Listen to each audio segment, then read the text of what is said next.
Il y aura 80 ans lundi prochain. Le 27 janvier 1945, l'armée rouge libérait le camp de concentration et d'extermination nazi d'Auschwitz, ou Auschwitz-Birkenau, en Pologne, où plus d'1 million de personnes, rien qu'à Auschwitz, et d'autres encore à Birkenau, dont 90% de juifs, furent assassinés 5 années durant. Je reçois les organisateurs d'un colloque qui se tiendra ce week-end à Paris à l'occasion de cet anniversaire. Ce colloque s'intitule « Penser le fait génocidaire, histoire, mémoire, actualité » et il a lieu à l'initiative de l'Union juive française pour la paix et de Tzedek, collectif juif décolonial.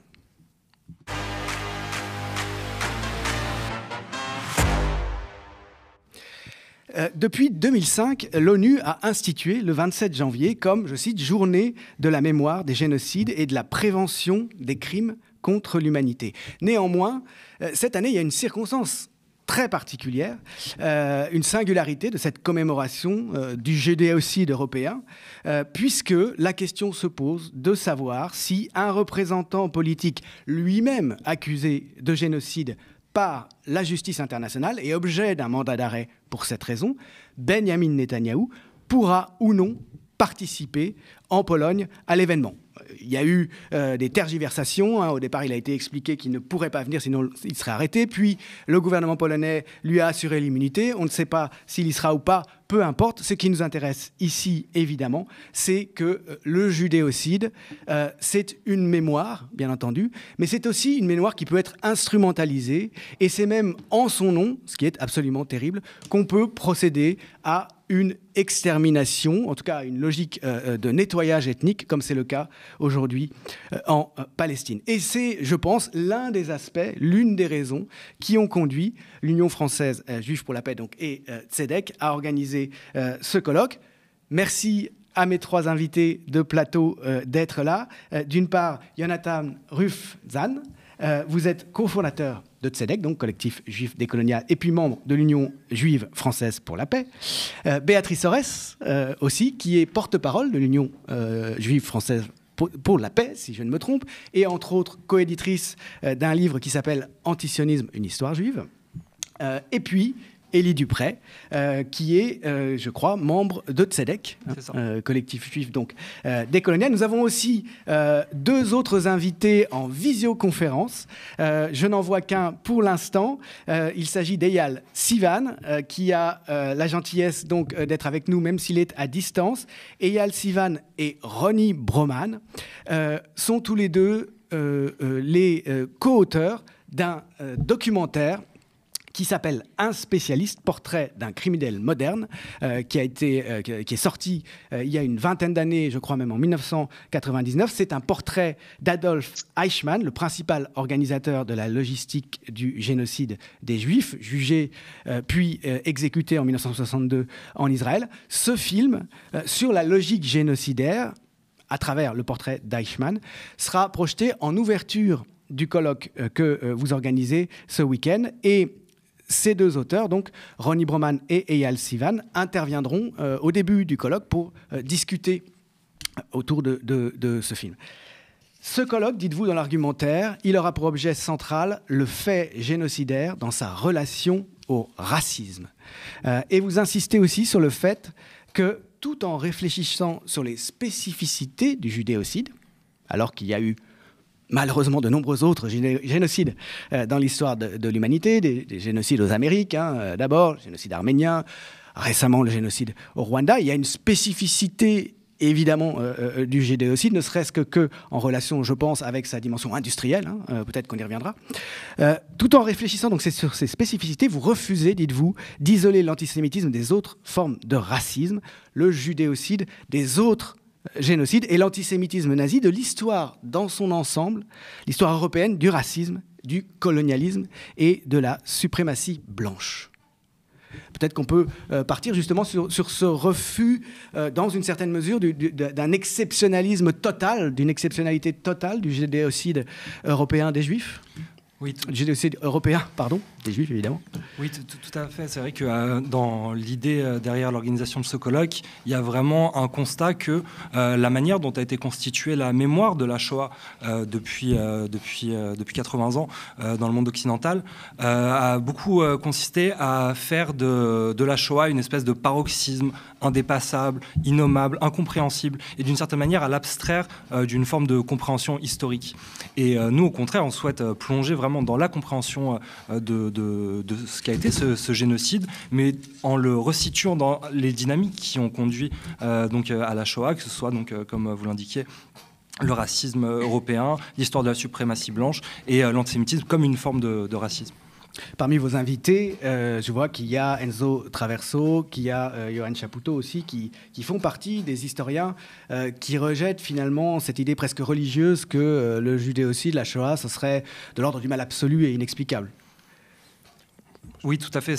Voilà, pour nous, c'est très important de penser le génocide à la fois donc, dans sa spécificité, parce que, comme vous l'indiquiez, notamment dans sa dimension industrielle, son ampleur, le fait qu'il ait eu lieu sur le territoire européen et commis par des pays prétendument à la pointe de la civilisation européenne. Il y a des singularités dans le judéocide, mais cependant, voilà, l'idée, c'était quand même de le penser aussi en relation à d'autres génocides, à commencer par le génocide des Roms, qui est souvent passé sous silence, alors qu'il a eu lieu dans les mêmes lieux, dans les mêmes temps, dans les mêmes espaces et commis par les mêmes personnes en Europe, et évidemment d'autres génocides, les génocides coloniaux, que ce soit dans les Amériques, en Afrique, je pense notamment au génocide des Herero ou des Nama en Namibie. Au début du siècle, au début du XXe siècle. Ça fait dans les colonies allemandes d'Afrique. Ou bien d'autres génocides qui s'inscrivent tout autant dans l'histoire de la suprématie blanche. Sur cette problématique de la spécificité du judéocide, peut-être que je pourrais m'adresser à Eyal Sivan et à Ronnie Broman aussi, dont on me dit qu'il est en ligne. Merci à l'un et l'autre d'être avec nous. Donc Eyal Sivan, cinéaste, Ronnie Broman, médecin, figure des organisations humanitaires. Vous avez tous les deux réalisé ce documentaire il y a maintenant un peu plus d'une vingtaine d'années autour d'Eichmann. Je le disais, il sera projeté en ouverture du colloque organisé ce week-end. Avec le recul, depuis l'époque où vous avez fait ce documentaire, comment est-ce que vous voyez aujourd'hui cette question de la spécificité du judéocide et des usages aussi éventuellement qui sont faits de cette spécificité ou de cette exceptionnalité ? Est-ce que vous m'entendez ? Oui, vous êtes là, Ronnie. Je vous passe la parole. J'attendais la réponse d'Eyal, donc je... D'accord. L'un ou l'autre, donc ? Vas-y, on entame.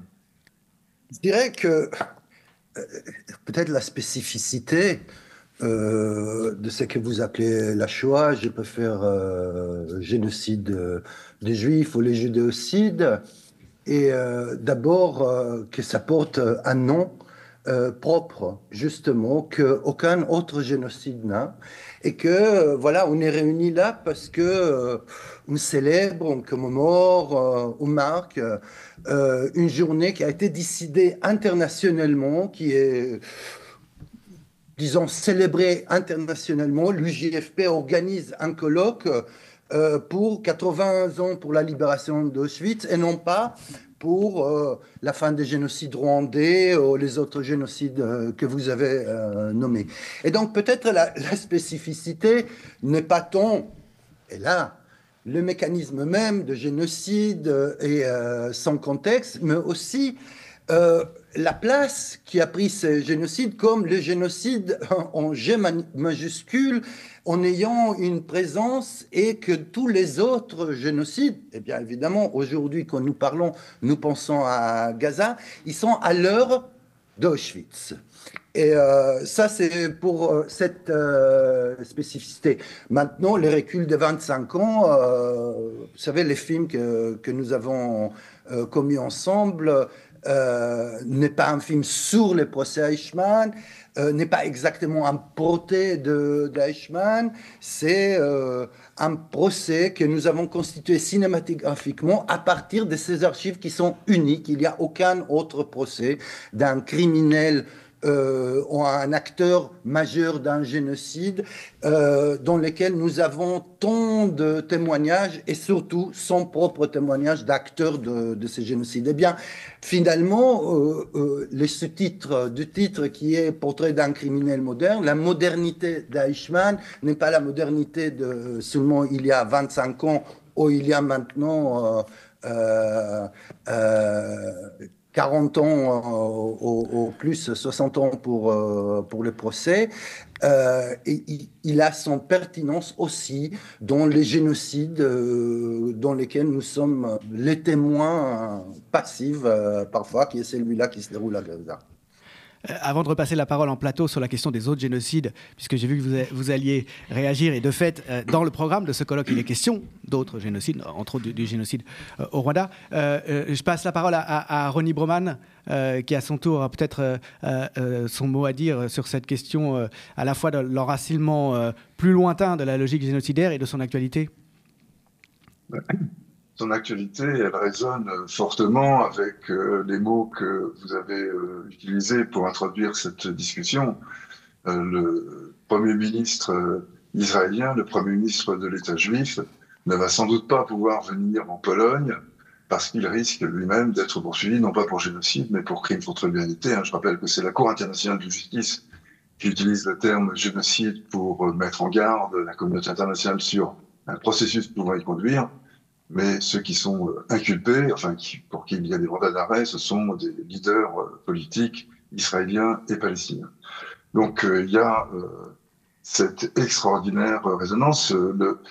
Israël a fait de la Shoah une sorte de réservoir de légitimité pratiquement illimité, et on voit aujourd'hui ce qu'il en est de cet usage. Et c'est aussi une façon de réfléchir sur des usages possiblement contradictoires de la mémoire.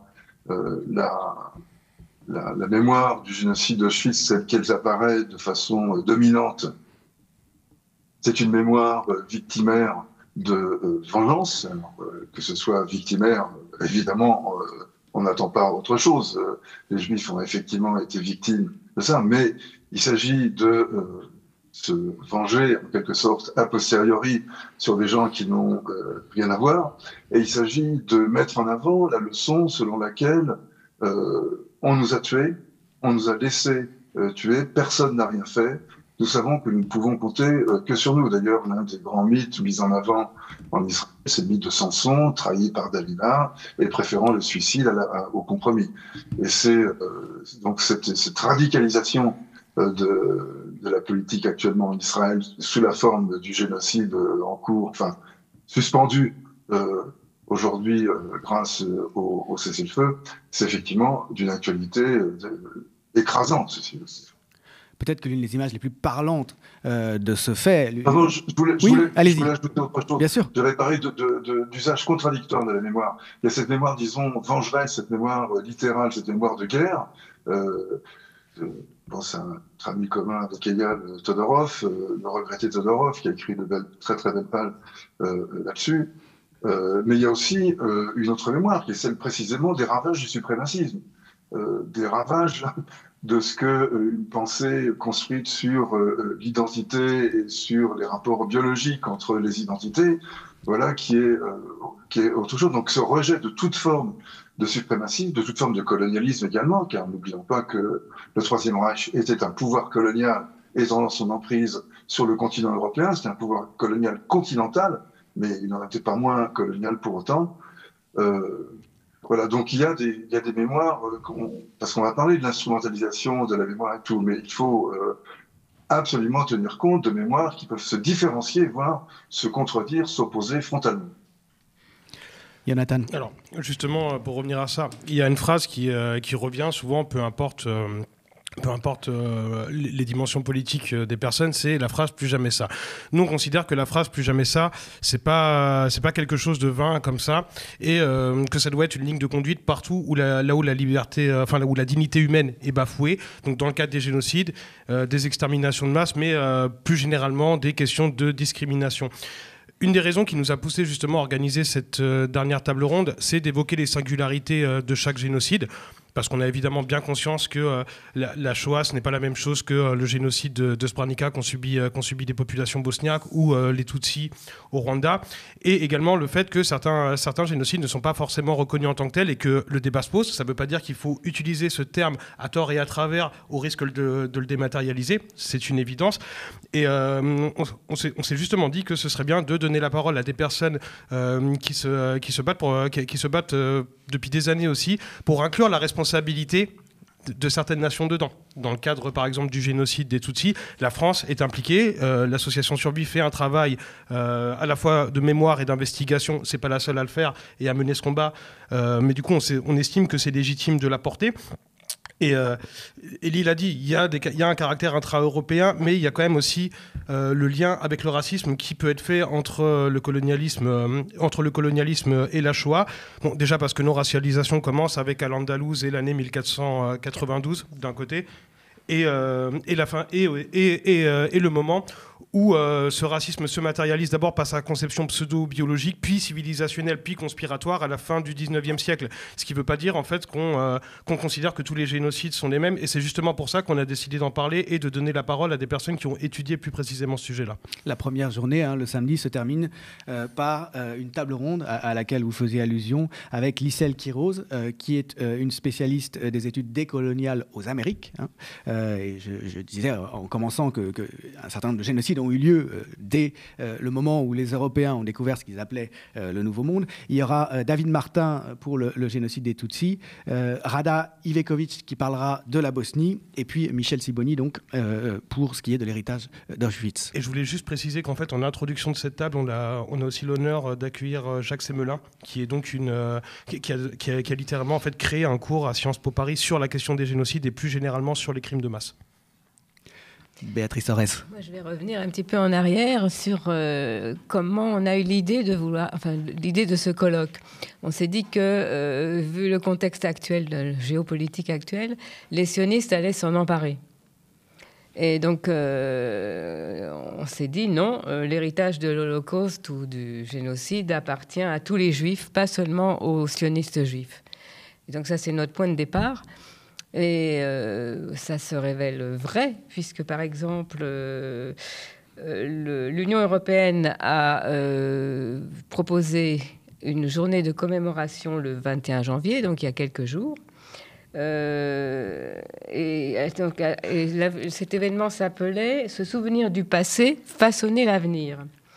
Et bien sûr, on avait demandé, on fait partie du groupe des Juifs européens pour la Palestine, on avait demandé d'être participants à cet événement et on nous l'a refusé. Par contre, 11 organisations juives qui toutes s'engagent explicitement dans un soutien politique à Israël ont été invitées, ainsi que le Congrès juif américain et le Bnei Brit, qui est aussi une organisation non gouvernementale sioniste, alors que nous en avons été exclus. Donc nous nous demandons également pourquoi, comme le disait Elie, pourquoi il n'y a pas de représentation rome, il n'y a pas eu de représentation rome dans le programme de cet événement qui, un petit peu comme fait Israël avec l'exclusion des non-juifs d'Israël, exclut du génocide nazi les autres qui ont été martyrisés et assassinés dans le cadre de ce génocide. Donc ça, c'était un de nos premières interrogations et c'était ce qui nous a fait initier ce colloque qui nous paraît très important, de donner une autre parole juive sur la mémoire et l'histoire. Ce que vous dites me fait penser à cette image absolument incroyable qui restera, je pense, pour l'histoire de Gilad Erdan à l'ONU à l'automne 2023, qui porte en séance plénière l'étoile juive, l'étoile jaune, pardon, que l'on forçait les Juifs de porter à l'époque du génocide européen, avec toute la délégation qui porte cette étoile, pour dire que les interventions en faveur des Palestiniens qui sont en train d'être bombardés sont antisémites.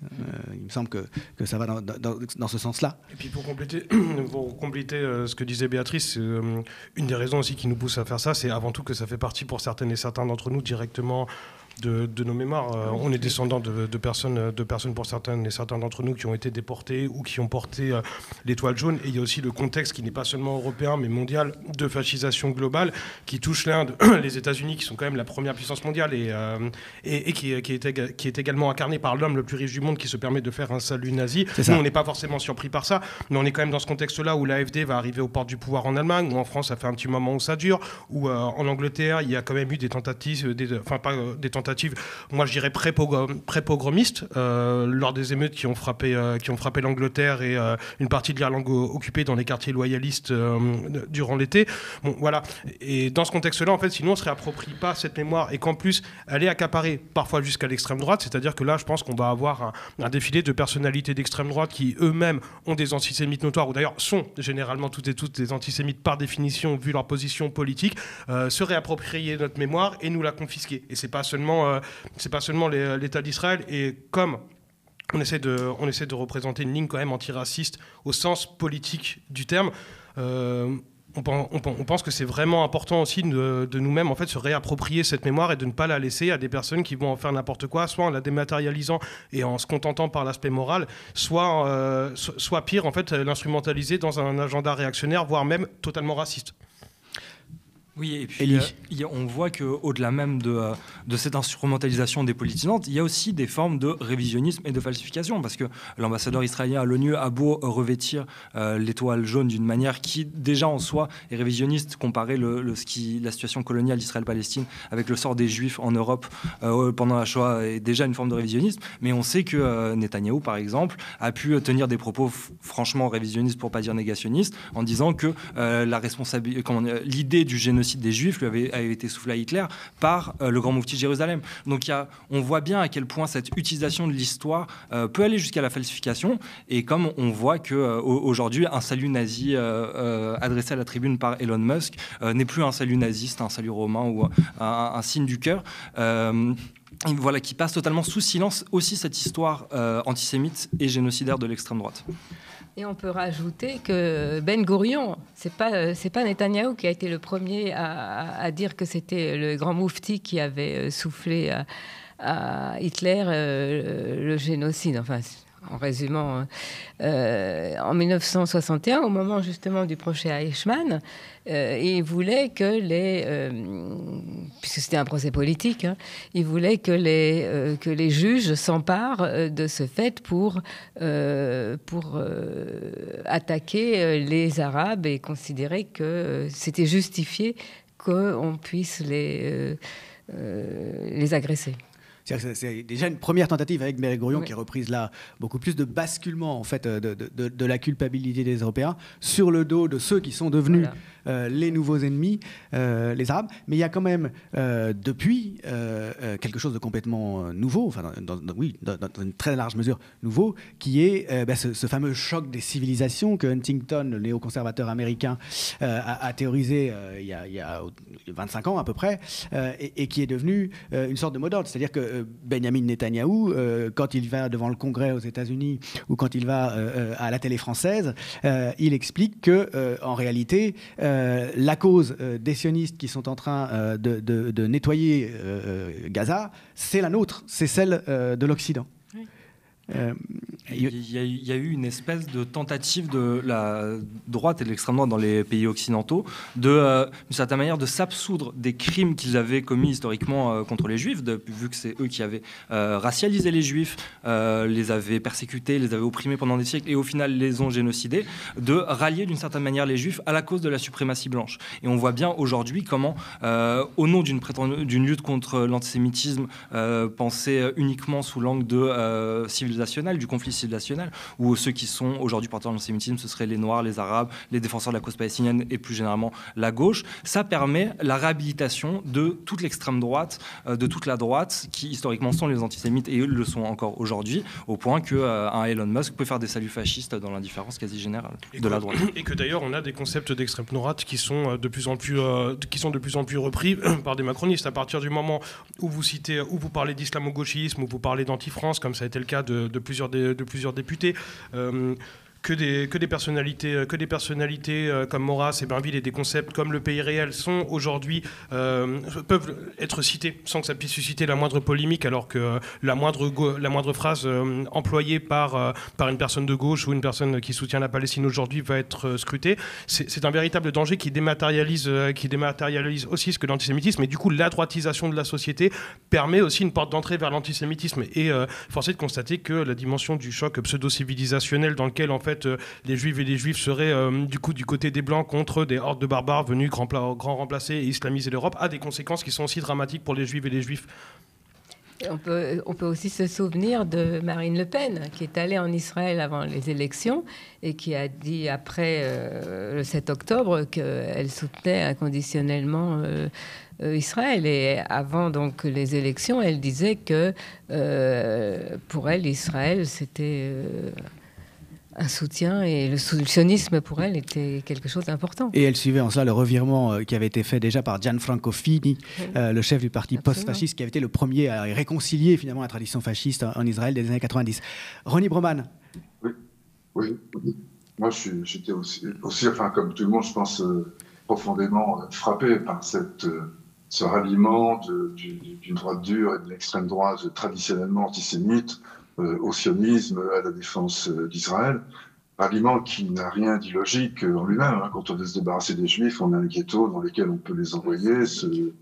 Donc il y a quelque chose c'était déjà le projet Balfour, tout. Rappelons-nous que lorsqu'en 17, Lord Balfour envoie cette fameuse missile à Rothschild dans laquelle il promet la création d'un foyer national juif, le ministre juif de ce gouvernement de Lloyd George, Lord Montagu, lui explique les raisons pour lesquelles il ne veut surtout pas d'un État juif. Il a des accents prophétiques. Il y a de très belles lettres produites dans le livre dont on parlait au début, dans Antisionisme, une histoire juive, recueil de textes absolument passionnants qui donnent une profondeur historique à tout cela. Mais je voulais aussi revenir un petit peu en arrière et introduire un peu une note de dissonance dans cette discussion, par ailleurs très consensuelle, et c'est très bien, mais ça concerne le Rwanda.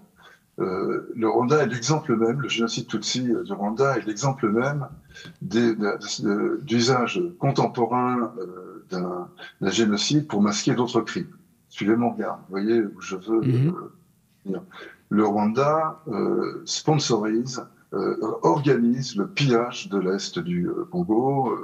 On utilise des minerais qui n'existent pas au Rwanda, mais qui sont exportés par le Rwanda sous étiquette Rwanda et qui viennent évidemment de l'exploitation illégale de mines. Il y a des centaines de milliers de morts, des crimes de masse commis notamment grâce au Rwanda. Il y a une centaine de groupes armés dans l'Est du Congo. Donc, tout ne revient pas à Kagame et au Congo. Mais moi, j'ai de sérieuses réserves sur les questions soulevées par Survivre relevant de la complicité, même si la responsabilité de l'État français dans la poursuite, dans l'accomplissement du génocide est bien réel. Son niveau, lui, il reste discutable.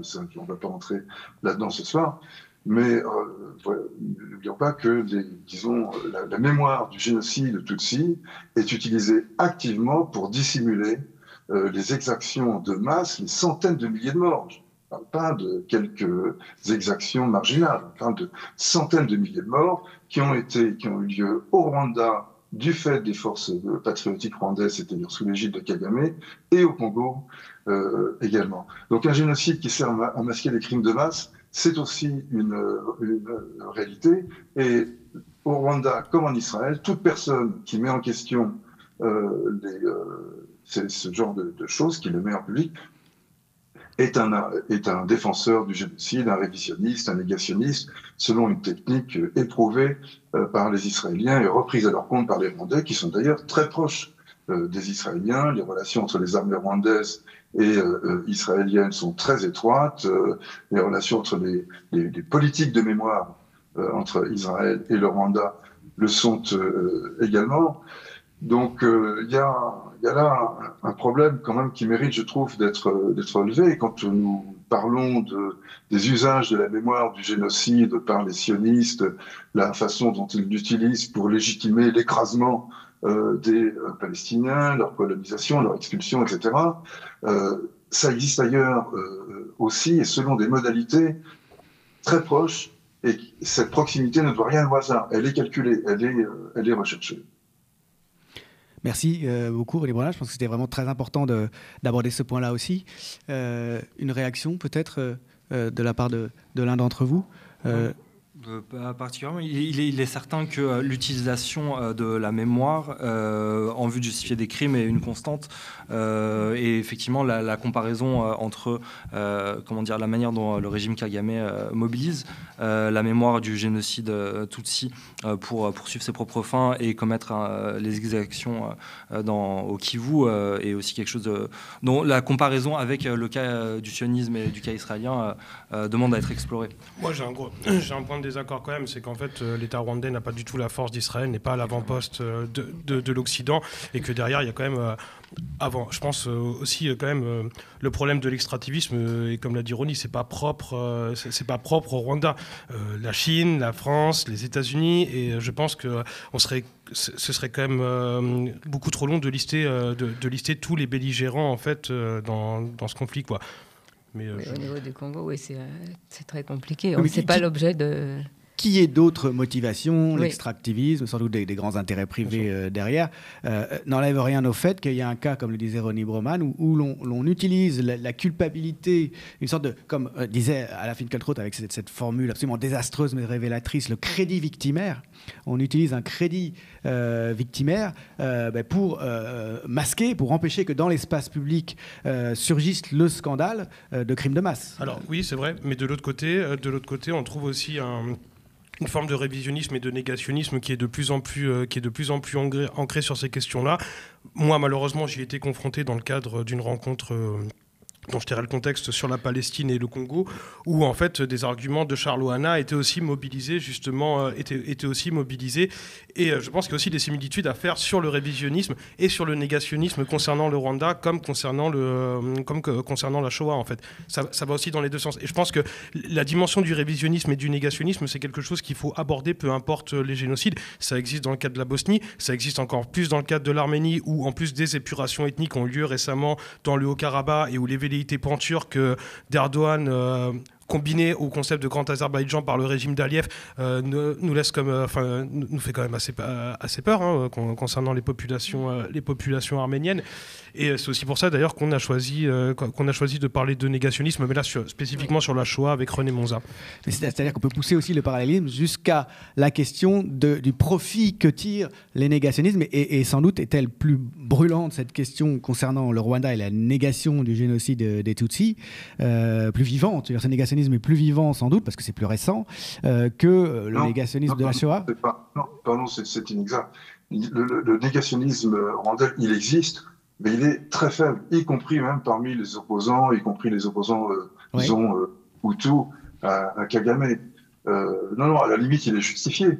Il est considéré comme une mesure de légitime défense, mais il n'est pas nié dans sa réalité matérielle. Ça n'est pas ceux qui considèrent comme le grand bobard des chambres à gaz, le grand bobard on n'entend pas dire le grand bobard du génocide Tutsi, sauf par quelques marginaux, et même Charles Nana, je crois, et je ne lis pas sa littérature, je ne le connais pas dans le détail, mais même je le connais de nom pour avoir lu 2-3 articles de lui. C'est évidemment un faussaire, je ne conteste pas du tout.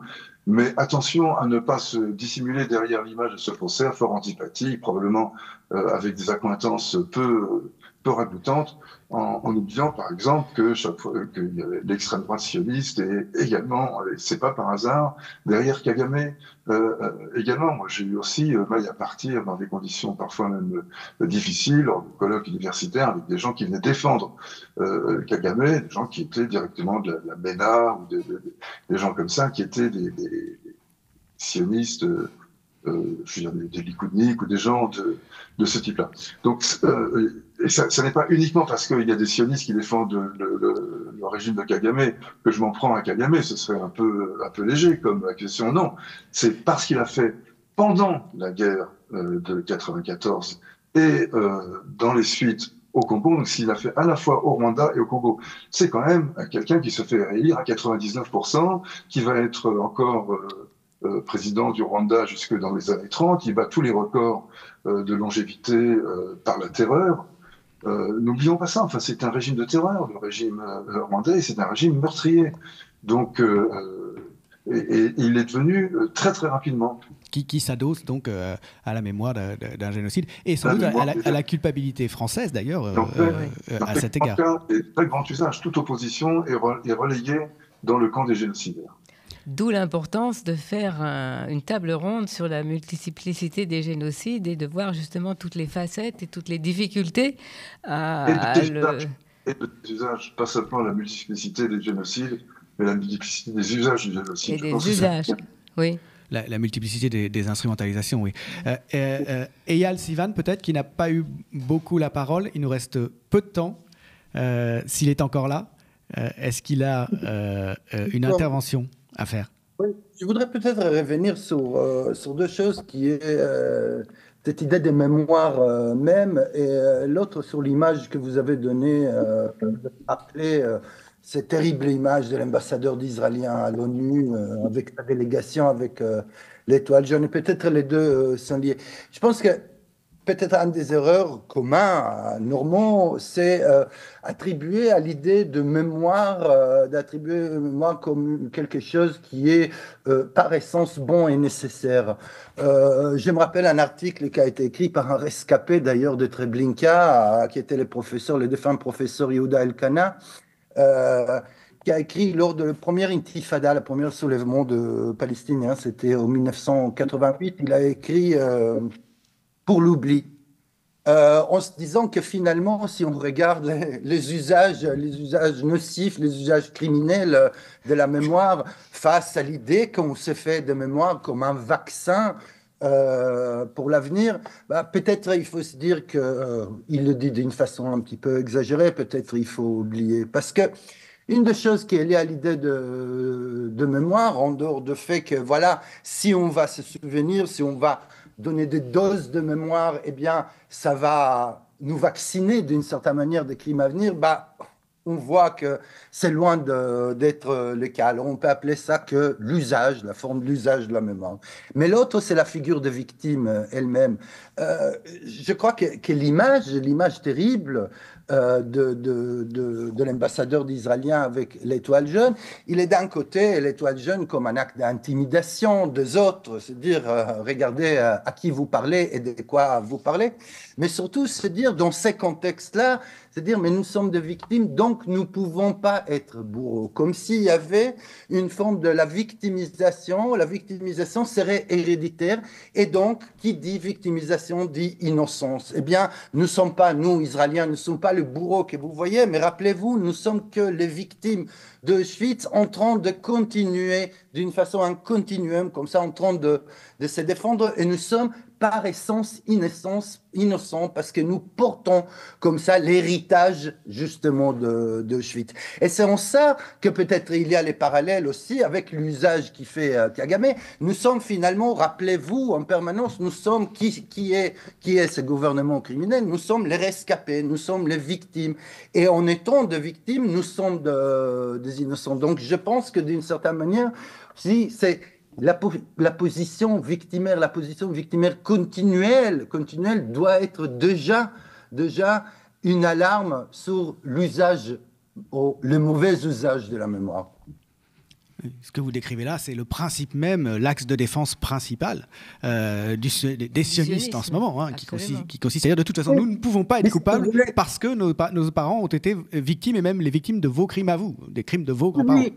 Oui, et les Palestiniens ne sont pas vraiment des victimes parce qu'ils ne sont que les victimes de victimes, donc ils sont de victimes de second degré. Mais si vous voulez, ces mécanismes victimaires sont pareils, mais en rappelant quand même les nazis aussi se voyaient comme une victime au départ, c'est-à-dire vraiment les perdants dans lesquels nous sommes en train de défendre quelque chose qui serait vital aussi pour nous, qui est l'espace vital. Ronnie rappelait, il s'agit d'un processus colonial, mais c'est processus colonial pour pouvoir en respirer, pour pouvoir avoir vraiment un espace qui nous permet de sortir de ces enfermements. Et au fur et à mesure de colonialisme, ça, il y a aussi malheureusement un parallèle, c'est que plus ils veulent se débarrasser de ce qu'ils appellent les problèmes juifs, plus ils rencontrent les problèmes juifs, plus on va vers la conquête vers l'Est, plus il y a des juifs qui sont intégrés dans les Reich, donc il faut s'en débarrasser. Là aussi, c'est un processus, le processus colonial et de nettoyage des crimes contre l'humanité, nettoyage ethnique, puis génocide, c'est aussi quelque chose qu'on le voit en Israël. Plus on conquit des territoires, plus on a cette population dans laquelle on veut s'en débarrasser. Ça, c'est très important de le rappeler. Omer Bartov, historien israélien de la Shoah, qui a diagnostiqué formellement le fait qu'il y a un génocide en cours avec une intention génocidaire en ce moment en Palestine, rappelle que tous les génocidaires sont convaincus d'être menacés mortellement dans leur existence par leurs victimes. Ça, c'est quelque chose d'extrêmement frappant qu'on retrouve très bien aussi au Rwanda quand on lit les historiens de ce génocide-là. Je peux dire un mot Oui. On a le temps. Ouais. Rapidement, mais allez-y, Ronnie. J'ai vu la semaine dernière l'émission remarquable que vous avez animée avec Chapoutot et Ingrao, et les résonances avec la situation israélo-palestinienne était écrasante. Enfin, c'était assourdissant, c'était absolument dingue, sans que le mot ait été prononcé. Mais je voudrais rajouter juste un point par rapport au génocide. Il me semble que ce qui donne sa puissance d'expression, sa force à tout ce discours, c'est le mythe d'Israël démocratique. C'est le fait qu'il y a parmi les leçons de mémoire qu'on tire, la guerre d'Espagne, c'est le lieu où les démocraties ont laissé tomber les démocrates, tandis que les dictateurs ont appuyé les totalitaires. Cette phrase toute faite, qui n'est pas entièrement fausse au demeurant, mais dont on tire beaucoup de leçons, elle sert à justifier le fait que les démocraties doivent se porter aux côtés de leurs collègues démocratiques, qu'est Israël, ce qui amène à qualifier de démocratie un pays qui pratique l'apartheid, la torture légale, la colonisation, la dépossession, etc. Et là, une guerre génocidaire. En plus, et on continue de parler d'Israël comme d'une démocratie. Quel autre pays dans le monde pourrait bénéficier d'un tel statut enviable, si ce n'est Israël? Et c'est là que ça reboucle vers le génocide. C'est bien l'héritage du génocide qui permet à Israël, contre toute évidence, de se présenter comme une démocratie.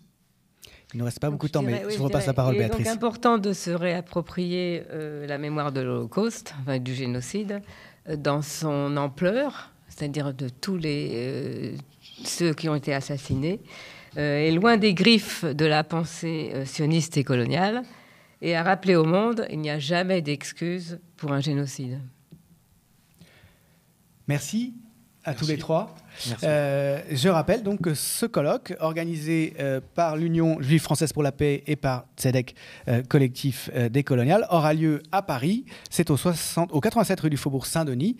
Je crois que l'entrée est libre. Donc il y aura 2 journées avec des historiens, des diverses situations historiques. Il y aura aussi, on abordera aussi le négationnisme avec René Monza, un spécialiste donc de la droite extrême. J'ai vu que Sophie Mendelssohn aussi, que nous avions invité aux médias, psychanalyste, évoquera la question de la mémoire intime, vivre avec les morts. Bref, c'est un programme absolument passionnant, avec en ouverture donc la projection d'un spécialiste portrait d'un criminel moderne, le film sur Eichmann, réalisé par Eyal Sivan et Ronnie Broman, qui étaient aussi nos invités ce soir. Merci beaucoup à tous les trois. Merci beaucoup pour l'invitation. D'être venus nous présenter ce colloque important dont on est ravis de parler aux médias, tant évidemment les questions qui sont abordées sont cruciales.